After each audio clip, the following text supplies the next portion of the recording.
รายการต่อไปนี้เป็นรายการทั่วไปสามารถรับชมได้ทุกวัย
สวัสดีครับคุณผู้ชมยินดีต้อนรับสู่รายการ Viewfinder Dream List ครับรายการที่จะพาคุณผู้ชมเนี่ยนะครับออกเดินทางตามความฝันครับการเดินทางของผมในครั้งนี้ครับผมจะเดินทางออกไปตามหาลมหายใจของโลกใบนี้ครับสถานที่ที่เราจะเดินทางออกไปตามหาลมหายใจของโลกได้เนี่ยนะครับใกล้ที่สุดก็คือประเทศอินโดนีเซียครับเพราะว่าที่ประเทศอินโดนีเซียนี่นะครับมีภูเขาไฟเนี่ยนะครับที่กำลังแอคทีฟอยู่เนี่ยมากที่สุดในโลกนะครับแล้วก็ไม่ไกลจากประเทศไทยที่นั่นเนี่ยนะครับเขาบอกว่ามีสถานที่ที่หนึ่งที่เขาบอกว่าเป็นลมหายใจของเทพเจ้าเอาละครับออกเดินทางไปที่เกาะชวาตะวันออกประเทศอินโดนีเซียกับ Viewfinder Dream List ครับ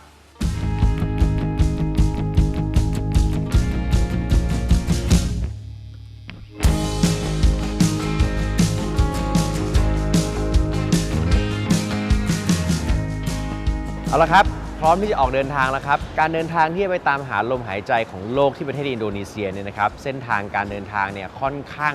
โหดพอสมควรฮะเพราะว่าเราจะต้องเดินทางไปไต่ระดับความสูงขึ้นไปบนปากปล่องภูเขาไฟนะครับแล้วการเดินทางเนี่ยเราต้องเดินทางไปในโซนที่เป็นภูเขาไฟที่กำลังแอคทีฟอยู่เนี่ยซึ่งค่อนข้างที่จะเสี่ยงพอสมควรนะฮะจากภัยพิบัติที่อาจจะเกิดขึ้นแต่หายห่วงครับเพราะว่าตลอดการเดินทางในทริปนี้ของผมเนี่ยผมได้ทำประกันครับเป็นประกันการเดินทางจาก True Protect จาก Air Asia ผมเนี่ยเลือกประกันแบบที่เป็นแผนไปกลับฉะนั้นตลอดการเดินทางของผมเนี่ยจะได้รับการคุ้มครองจากประกันครั้งนี้ครับซึ่งประกันก็ไม่ได้คุ้มครองแค่ระหว่างการเดินทางบนเครื่องบินเท่านั้นนะครับแต่ว่าจะดูแลแล้วก็คุ้มครองคุณตลอดทั้งทริปตั้งแต่เช็คอินจนเดินทางกลับมาถึงสนามบินอย่างสวัสดิภาพเลย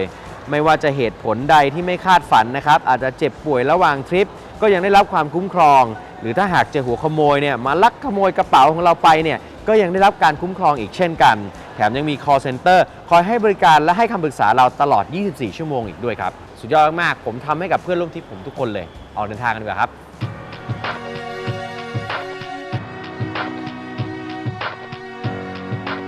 การเดินทางในครั้งนี้สะดวกสบายมากๆเพราะว่าสายการบินแอร์เอเชียเนี่ยตรงต่อเวลาบินคุ้มคุณภาพครบเดี๋ยวเราต้องเตรียมตัวออกเดินทางกันแล้วครับ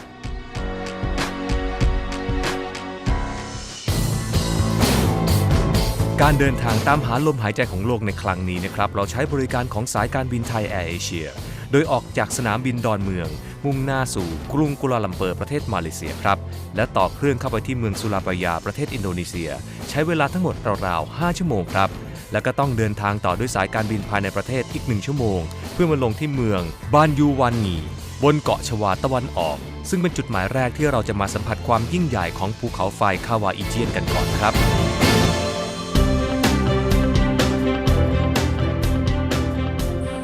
ในที่สุดเราก็เดินทางมาถึงแล้วครับดินแดนที่มีภูเขาไฟมากที่สุดในโลกนี่ก็คือประเทศอินโดนีเซียครับซึ่งเมืองที่เราอยู่ตอนนี้นี่นะครับมีชื่อว่าบายูวังงีนะครับบายูวังงีนี่นะครับเป็นที่ตั้งของภูเขาไฟที่ค่อนข้างใหญ่มากๆอันนึงแล้วก็โด่งดังมากๆนั่นก็คือคาวาอิเจียนครับที่เราเห็นอยู่ข้างหน้านั่นแต่การที่จะเดินทางขึ้นไปสำรวจบนภูเขาไฟคาวาอิเจียนได้เนี่ยเราจะต้องออกเดินทางในช่วงตอนกลางคืนครับเราจะต้องออกเดินทางประมาณตอนเที่ยงคืนเพื่อให้ไปถึงที่นั่นเนี่ยประมาณสักตี 3 ตี 4แล้วก็ไปดูลมหายใจของโลกที่หายใจออกมาเป็นสีน้ำเงินจะเป็นยังไงเนี่ยเดี๋ยวติดตามกันนะครับบริเวณพื้นที่ที่เราเห็นข้างหน้านี่นะครับประมาณเกือบ10,000 เฮกเตอร์นะครับเป็นสถานที่ที่ใช้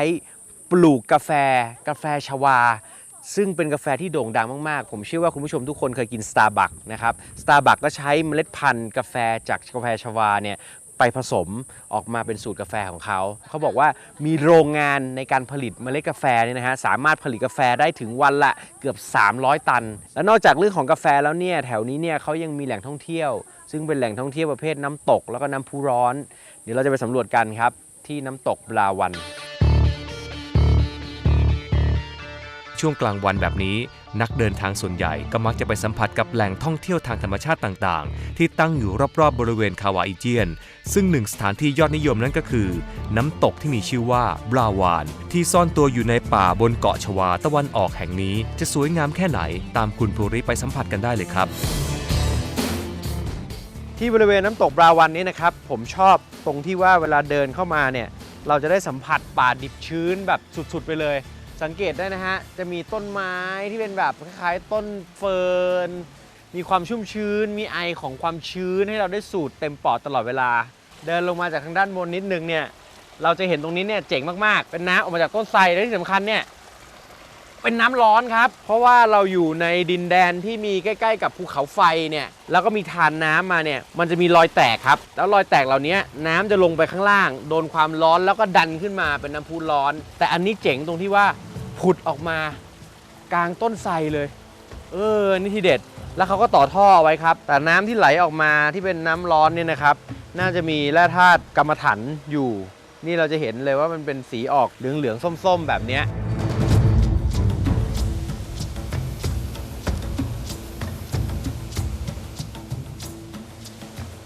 น้ำตกบราวันครับ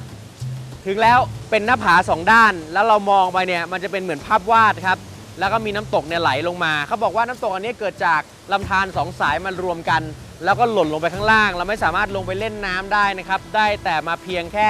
ชื่นชมความสวยงามของน้ำตกที่ตกลงมาเท่านั้นผมว่าการที่มาน้ำตกตรงนี้เป็นการฆ่าเวลามากกว่าเพราะว่าเราต้องเดินขึ้นไปบนยอดคาวาอิเจียนตอนเที่ยงคืนฉะนั้นช่วงกลางวันเนี่ยเราจะมีเวลาว่างครับเอาละเดี๋ยวเรากลับไปเตรียมตัวกันครับคืนนี้เราต้องไปพิชิตยอดภูเขาไฟไปสูดลมหายใจของโลกใบนี้ไปดูเปลวไฟสีน้ำเงินที่ออกมาจากภูเขาไฟให้ได้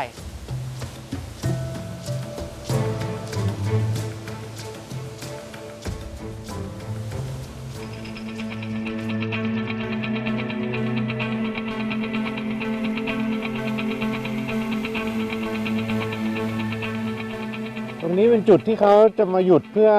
รับหน้ากากเหมือนพวกเรานะครับแล้วก็รอที่จะขึ้นไปทางด้านบนน่าจะมีเหมือนเป็นสถานีเล็กๆตอนนี้แสบตามากๆครับเป็นอุปสรรคใหญ่ครับกลิ่นกรรมฐานเนี่ยเป็นเรื่องใหญ่มาก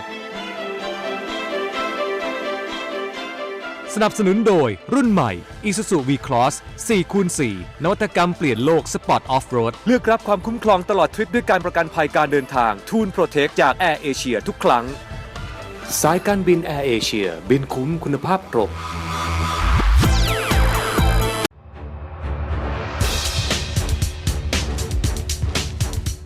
ขณะนี้เป็นเวลาตี 1:30ครับเราออกเดินทางจากโรงแรมมาตั้งแต่ประมาณ5 ทุ่มครึ่งนะฮะมาถึงตีนเขาคาวาอิเจียนครับจุดหมายปลายทางแรกของเราครับเพราะว่าที่คาวาอิเจียนนี่นะครับเราจะมาดูเปลวไฟสีน้ำเงินฮะเป็นการพ่นลมหายใจของโลกใบนี้ออกมาเป็นสีน้ำเงินเดี๋ยวไปดูกันครับว่าเป็นยังไงนะฮะอากาศเย็นมากๆครับตอนนี้ประมาณสัก10 องศาได้เขาบอกว่าข้างบนอาจจะได้สัมผัสอุณหภูมิประมาณ7 องศาระยะทางการเดินทางเนี่ยเขาบอกว่าเราต้องออกเดินทางตั้งแต่ตี 1:30เนี่ยเดินขึ้นไปประมาณสัก2 ชั่วโมงด้วยระยะทางประมาณ3 กิโลเมตรครับไต่เขาขึ้นไปประมาณ500 เมตรทางเดินขึ้นไปปากปล่องคาวาอิเจียนนี่นะครับเป็นทางที่เรียบแล้วก็กว้างมากๆเพราะว่าเขาจะมีรถฮะเป็นรถที่เขาใช้เข็น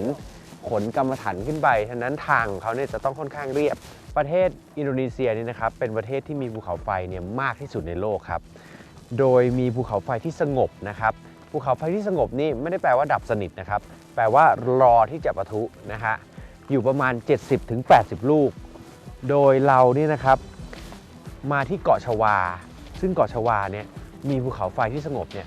38 ลูกหนึ่งในนั้นก็คือคาวาอิเจียนเป็นประเทศที่ถือได้ว่าอยู่ในวงแหวนแห่งไฟหรือ Ring of Fire จริงๆครับ สำหรับวงแหวนแห่งไฟหรือที่เรียกกันว่า Pacific Ring of Fire นะครับหรือว่า The Ring of Fire นั้นหมายถึงบริเวณในมหาสมุทรแปซิฟิกที่เกิดแผ่นดินไหวและภูเขาไฟระเบิดบ่อยครั้งนะครับมีลักษณะเป็นเส้นเกือกม้ามีความยาวประมาณ 40,000 กิโลเมตรวางตัวพาดผ่านแนวร่องมหาสมุทรแนวภูเขาไฟและขอบแผ่นเปลือกโลกไล่ไปตั้งแต่ทวีปออสเตรเลียทวีปเอเชียทวีปอเมริกาเหนือและทวีปอเมริกาใต้นะครับมีประเทศที่อยู่ในพื้นที่วงแหวนแห่งไฟนี้ทั้งหมด31ประเทศด้วยกันซึ่งหนึ่งในนั้นประเทศที่อยู่ใกล้กับเราที่สุดนั้นก็คือประเทศอินโดนีเซียแห่งนี้นั่นเองครับ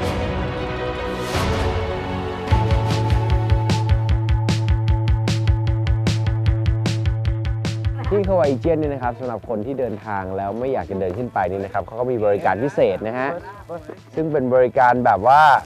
นั่งรถเข็นซึ่งเขาจะใช้ขน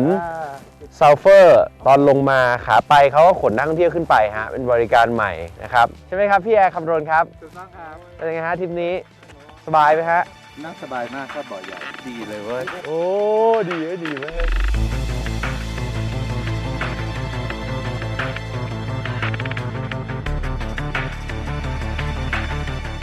เสื้อเริ่มถอดแล้วเพราะว่าร้อนมาก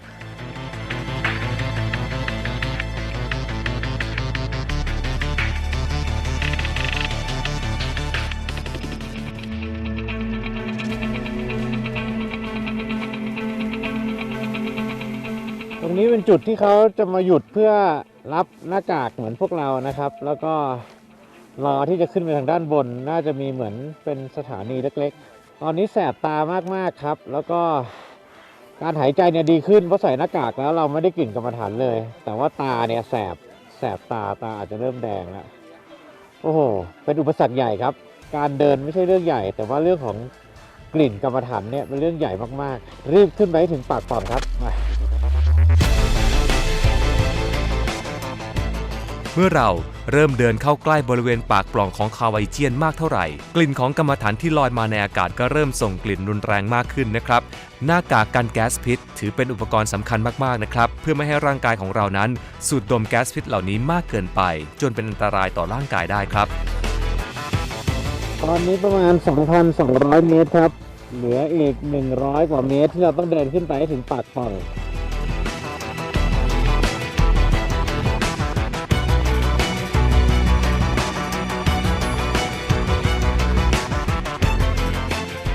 ตอนนี้ผมว่าเราน่าจะขึ้นมาถึงปากปล่องแล้วครับกลิ่นกรรมฐานแรงมากฮะตรงเนี้ยขอบเนี้ยนี่คือขอบภูเขาไฟครับเดี๋ยวเราจะต้องหาทางลงไปข้างล่างนะครับแต่ว่าพอลงไปเสร็จแล้วเนี่ยเราจะต้องขึ้นมาดูวิวทางด้านบน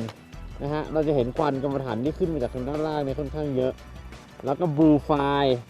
หรือว่าเปลวไฟสีน้ำเงินที่พ่นออกมาเนี่ยจะอยู่ทางด้านล่างเจ้าบลูไฟนี่นะครับจริงๆแล้วเหม็นมากเลยถอดออกมานี่เหม็นแบบเลยอะบลูไฟเนี่ยจริงๆแล้วมีอยู่2ที่ในโลกนะครับที่เราสามารถไปดูได้คือที่ฮาวายเจียนที่นี่นะครับแล้วก็อีกที่หนึ่งก็คือที่ไอซ์แลนด์นะครับฉะนั้นการที่มาดูที่ฮาวายเจียนเนี่ยโง่มันในการเดินทางมาเนี่ยถูกกว่าไปไอซ์แลนด์แน่ๆนะครับจริงๆกรรมฐานเนี่ยนะครับเราจะได้กลิ่นเสมอนะครับเมื่อเราไปอยู่ใกล้กับภูเขาไฟนะครับหรือว่าน้ำพุร้อนต่างๆเนี่ยเป็นแร่ธาตุที่อยู่ใต้ดินเมื่อโดนแรงกดดันจากความร้อนทางด้านใต้พิภพเนี่ยผลักดันขึ้นมาเนี่ยมักจะมีกรรมฐานเนี่ยพุ่งขึ้นมาด้วยเสมอนะครับแต่ว่าที่ฮาวายเจียนเนี่ยจะออกมาเยอะมากๆนะครับจนเขาทำเป็นเหมืองกรรมฐานกันเลยเดี๋ยวเราลงไปดูกันดีกว่าว่ามันเป็นยังไงจากบริเวณปากปล่องที่เราอยู่ในตอนนี้นะครับเดินลงตามไปอีกประมาณ700 เมตรเพื่อสัมผัสกับจุดเด่นของการมาเยือนฮาวายเจียนแห่งนี้นั่นก็คือ Blue Fire ซึ่งก็ต้องใช้ความระมัดระวังมากเป็นพิเศษครับเพราะว่าลักษณะของเส้นทางนั้นเป็นโขดหินที่จะเดินได้ลำบากครับนี่ครับกรรมฐานเพิ่งเก็บขึ้นมาสดๆเลย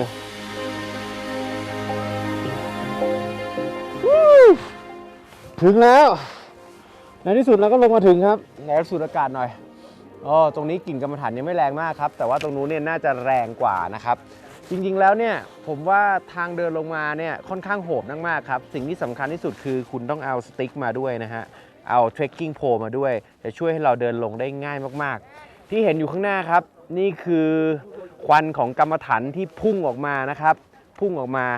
แต่มีทางด้านบนครับที่เราเห็นเป็นสีน้ำเงินซึ่งเราจะเดินไปดูกันใกล้ๆนั่นก็คือ Blue Fire ครับหรือว่าลมหายใจของโลกใบนี้ที่เป็นสีน้ำเงินซึ่งหาดูได้ยากมากๆครับเราดันด้นมาเพื่อดูสิ่งนี้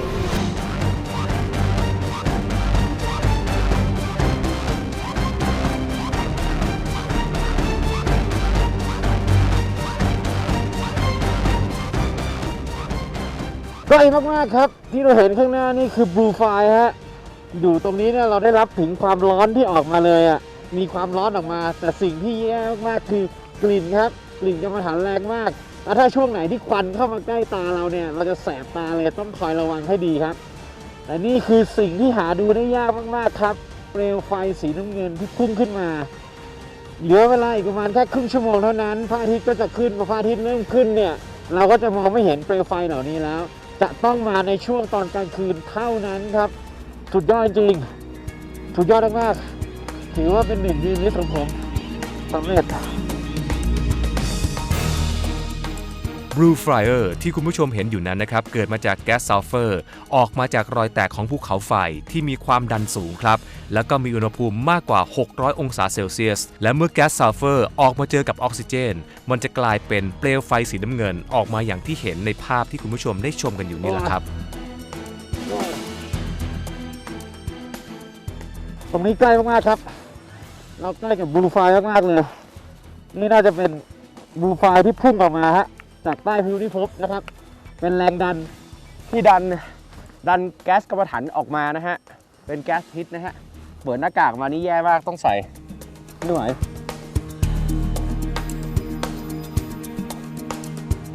ซูเวเนียร์เขาทำเป็นซูเวเนียร์แกะสลักกรรมฐานมาขายเราครับเป็นของรางวัลซูเวเนียร์เขาบอกว่าเขาทำมา15ปีแล้วครอบครัวของเขาก็ทำแบบนี้นะครับผมได้ยินมาว่าคนทำเหมืองกรรมฐานแบบนี้จะอายุไม่ค่อยยืนเท่าไหร่แต่ก็เป็นสิ่งเดียวที่เขาหาเลี้ยงครอบครัวเขาได้ตอนนี้เนี่ยเขามาทำเรื่องซูเวเนียร์เรื่องของการท่องเที่ยวด้วยเอาของมาขายอันนี้ก็อาจจะมีรายได้มากขึ้นครับอีกหนึ่งไฮไลท์บริเวณด้านล่างนั่นก็คืออาชีพอันเก่าแก่ที่ส่งต่อจากรุ่นสู่รุ่นของคนท้องถิ่นอาชีพการเก็บกรรมฐานหรือว่าซัลเฟอร์ที่ได้จากปากปล่องคาวาอิเจียนแห่งนี้นั่นเองนะครับเพื่อนำไปขายในเมืองและก็เป็นอาชีพที่ต้องมีความแข็งแกร่งทรหดมากๆเพราะว่าต้องแบกกรรมฐานขึ้นลงวันละประมาณ 70-80 กิโลกรัมบวกกับต้องสูดดมแก๊สพิษแบบนี้ทุกๆวันเพื่อแลกกับรายได้อันน้อยนิดเพียงแค่กิโลกรัมละประมาณ 1,000 รูเปียหรือประมาณ3 บาทไทยเท่านั้นเองครับตอนนี้พระอาทิตย์กำลังจะขึ้นแล้วครับเดี๋ยวเรารีบไต่ขึ้นไปให้ถึงปากปล่องทางด้านบนนะครับแล้วเราก็ไปดูพระอาทิตย์ขึ้นดูวิวเขาบอกว่าเราจะเห็นทะเลสาบกรรมฐานที่มีสีมรกตสวยงามมากๆจากจุดนั้นเหนื่อยเหลือเกินวันนี้ไป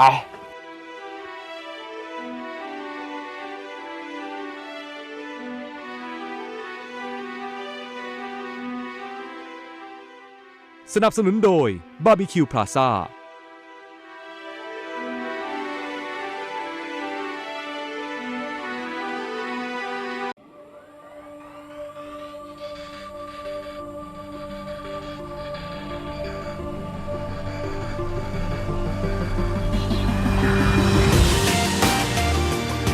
เมื่อแสงพระอาทิตย์เริ่มสาดส่องลงมาที่บริเวณปากปล่องความงดงามอันสุดแสนยิ่งใหญ่ของคาวาอิเจียนก็เผยออกมาให้เราได้สัมผัสอย่างเต็มตาสีเขียวของทะเลสาบที่มีลมหายใจของโลกพวยพุ่งออกมาตลอดเวลานี่แหละครับเป็นหนึ่งในภาพของจุดหมายปลายทางความฝันที่มาตามหาในครั้งนี้ครับตรงจุดนี้ครับกำลังจะเดินขึ้นไปข้างบนเนี่ยมันไม่ถึงสักที หยุดชมวิวก่อนหยุดชมวิวก่อนทะเลสาบข้างหลังเนี่ยเขาบอกว่าเป็นทะเลสาบที่เราไม่สามารถลงไปได้เลยเพราะว่ามีกรดซัลฟูริกที่เกิดจากซัลเฟอร์หรือเรียกง่ายภาษาไทยคือกรดกรรมฐานเนี่ยอยู่ข้างล่างเนี่ยเต็มไปหมดเพราะว่าน้ำที่ฝนที่ตกลงมาเนี่ยก็จะชะกรรมฐานจากบนนี้ลงไปอยู่ในทะเลสาบทางด้านล่างเขาบอกว่าค่า pH balance ของทะเลสาบอันนี้เท่ากับกรดที่อยู่ในรถยนต์น่ะถ้าโดนแล้วเป็นไงถ้าโดนพี่ว่าผิวก็น่าจะแบบเบิร์นลอกหรือแบบไม่ดีอ่ะเป็นอันตรายกับร่างกายแต่สีสวยมากนะเหลืองๆชมพูฟ้า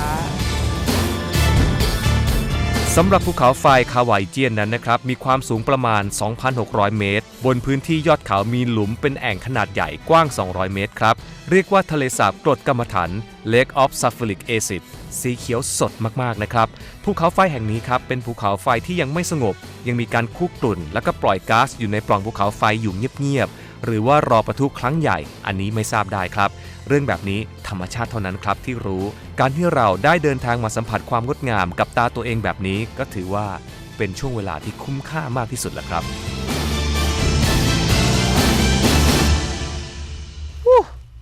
สุดยอดขึ้นมาแล้วค่อยรู้สึกว่าคุ้มค่ากับการตื่นเที่ยงคืนนะครับแล้วก็วิวแบบนี้นี่คือสิ่งที่เรามาตามหาครับนี่คือสิ่งที่เรามาเราก็ได้เห็นแล้วครับว่าโลกใบนี้เนี่ย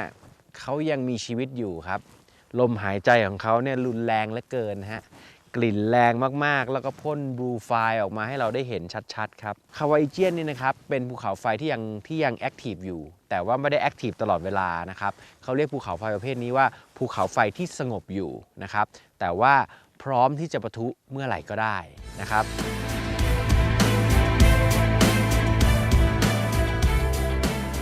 สาเหตุการเกิดภูเขาไฟนั้นนะครับประมาณ 95% นั้นเกิดจากการเคลื่อนที่ของแผ่นเปลือกโลก Oceanic Plate หรือแผ่นเปลือกโลกที่อยู่ใต้มหาสมุทรกับ Continental Plate นะครับหรือแผ่นทวีปมาเกยกันครับหรือที่เรียกกันตามศัพท์ทางวิชาการว่า Subduction Zone และเมื่อได้รับความร้อนจากแกนโลกมากเข้านะครับก็จะไหลวนเวียนพร้อมกับส่งควันพวยพุ่งออกมาตามช่องระบายภูเขาไฟและในที่สุดก็จะพุ่งทะลักออกมาตามรอยแยกของแผ่นเปลือกโลกครับและอีกประมาณ 5% นั้นเกิดขึ้นโดยที่มีการสะสมของแมกมาจำนวนมากใต้แผ่นเปลือกโลกเมื่อมีจำนวนแมกมาจำนวนมากนะครับก็จะเกิดแรงดันจำนวนมหาศาลทำให้แมกมานั้นไหลท่วมออกมาจนสามารถทำให้แผ่นเปลือกโลกขยับได้นักวิทยาศาสตร์เรียกปรากฏการณ์นี้ว่า mantle plump หรือ hot spot